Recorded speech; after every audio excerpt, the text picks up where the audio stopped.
Jeg får smagen af den dejlige sødme, som kommer over fra kagen fra butikken. Mens jeg spacerer ned ad vejen forbi dæmonen og kan høre alle de små børn og de bange kvinder, som prøver forlystelsen.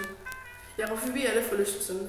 Ikke fordi jeg vil prøve noget, men fordi jeg vil se alle de glade mennesker, som morer sig. Jeg bevæger mig ind igennem menneskemængden for at komme hen til isbåden. Jeg har altid lyst til is, når jeg går ind i Tivoli. Den kommer ind, når jeg kigger på alle de små børn med en kæmpe is, som de aldrig kan spise, hvor det har halve isen på trøjen og den anden halve rundt omkring i hovedet. Jeg kigger på alle mændene, der går stille og langsomt rundt ved tombolaen. De håber at vinde noget. Så går der til udspivlet af lommetyve, som går der tit altid håber om at stjæle noget.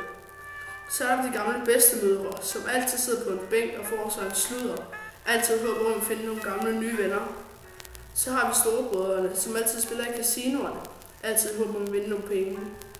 Og til sidst, når de lukker, som de altid gør kl. 22, så går jeg min sidste runde og ser på fuglene, som kvidrer, og børnene, som græder, fordi de ikke vil hjem.